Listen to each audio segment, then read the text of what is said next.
Barbara and Kim, can you please go and get some questionnaires completed by the residents of this area, which will tell us how well we've done here.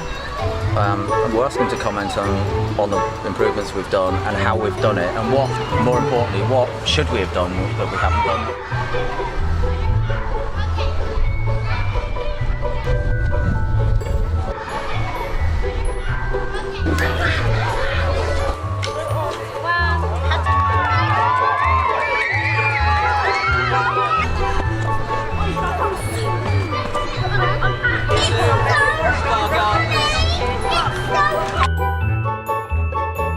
Have you seen many improvements over the years you lived here? Yes, but this has been the best. Yeah, it's looking much better. They've put a mosaic area across the road outside the shop. That's lovely, and they're doing the wildflowers and the gardening. That's really nice, and just generally tidying it up.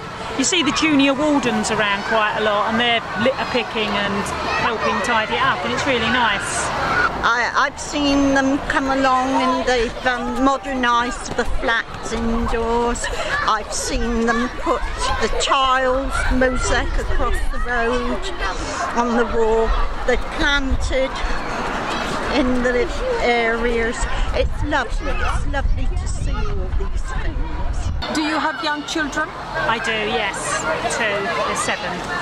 Okay, and where did they used to play before? Well, we used to walk to the other playground up the top of the hill and across the main road, but it's across a very busy main road and a roundabout, so quite difficult to get to. So what do you think of the improvements so far? Brilliant, brilliant. It was just an empty piece of wasteland, so it wasn't used for anything, it was just bare ground. It's a nice playground. Yeah. The really important thing is the kids who are using this space have created it. They've decided it's their choice. It's not us. It's theirs. And hopefully that'll give it a measure of protection, that they will enjoy it more because they've influenced it. Oh, it's really great. I've been trying to do a head count, but people don't stand still long enough to actually count them. The only concern I have is the roads. I think we need to do something with the roads. Neighbours made it a community thing, rather than it just being something the council does. Because when they did the one up at Macarthur, before Aidan was involved, the council just did it, and it wasn't any sort of sense of ownership really, I don't think. And this is our 5th Decent Neighbourhoods project for Southampton City Council. PT Contractors, yeah, it's a civil engineering and building company, local Southampton company that's been running for 32 years. Personally, been involved in these projects for probably 10 years. First time I met Aidan, he wasn't doing Northern, was it? Urban Road, yeah, Urban Road in Millbrook, Southampton, yeah. He's, from my experience, working with other local authorities, albeit on different types of projects, but Aidan's passion is infectious. He's very unique in how he's concerned about community and people, how they're affected, so it's great to watch.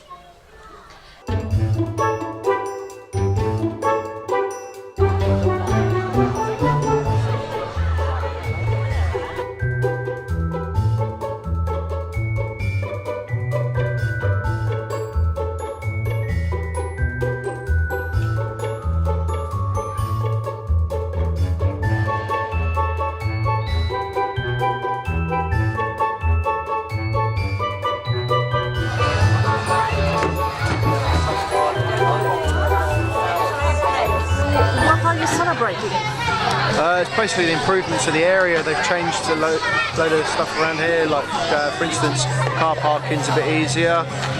They've made it more accessible around the blocks, made it easier access for elderly people, disabled people.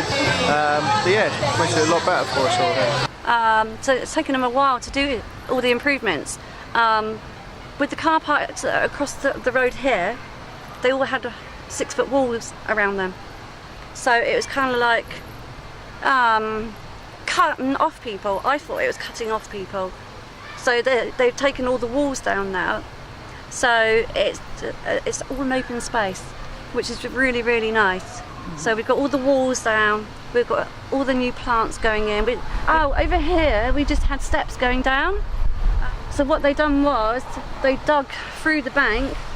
They've dug down about 3 foot to make a path. It's quite amazing when they've done it actually. There were 8 blocks of flats to be upgraded. Numerous parking areas being added to Macarthur Crescent because I think parking was an issue up there. People had to park, you know, along the road, and most of the time a lot of people can't park properly, so they take up 2 spaces. So a lot of people are like, so what they've done now is put in these parking spaces with the lines. I asked for the lines so that people wouldn't argue. We try to work with Aidan. What we do is, you know, we turn out at 7 o'clock, 7:30 to organise for the day. Aidan, a problem arises, we'll speak to Aidan. Aidan will come out on site almost immediately.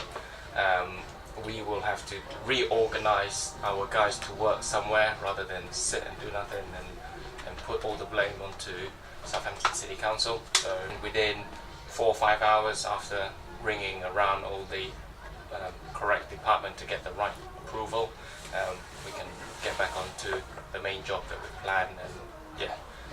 So we were trying to build a memorial garden here and try and get some of the community to come over and sit with us and build up the community.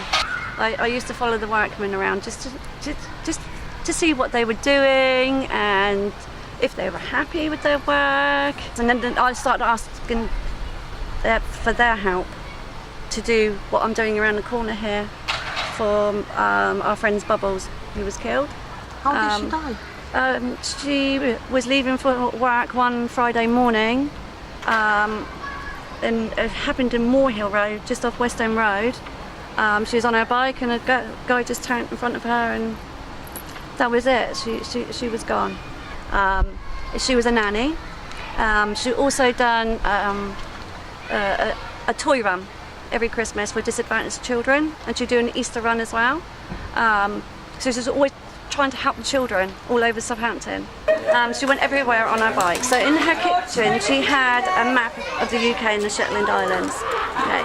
And she pinpointed everywhere she went on her bike, everywhere. So we thought it would be good to have a mosaic of the UK and the Shetland Islands to remember her by, because she was such a remarkable woman. So Will, who's helping you with the project? He's helping pretty much everyone in the block, because you can break the mosaic down into different sections, so you can work on a small section at a time, so you can all sit around the table and then eventually put all the pieces together, put the mosaic together and put it on the wall. Aidan introduced a couple more pedestrian crossing to assist kids because to cross, and also to highlight the drivers to be a bit more careful when driving across the car park. So yeah, those are the things that... And those were as a direct response from all from feedback from the community, from the residents. Yeah.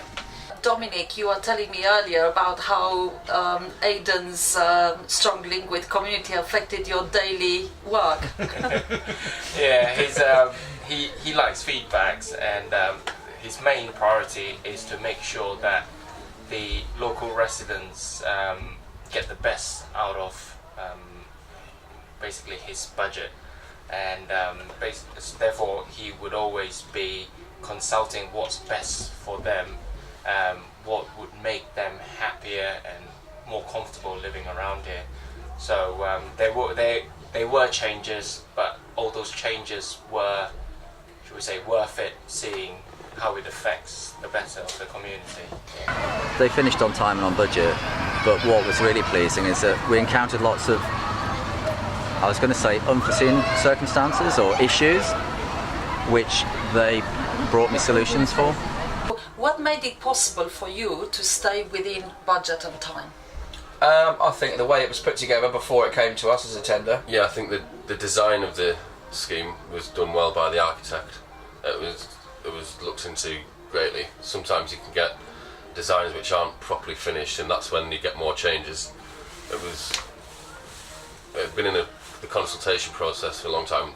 The residents were involved early on, so they had all their input early on with the initial designs, yeah, then the whole tender package was Quite because thorough, wasn't it? It was thorough, and because we've had such experience over the years doing these sort of projects, we knew exactly what needs to go into the tender package. One of the things that Dominic was telling me about is that at all stages you consulted the residents, and things were changing quite often actually.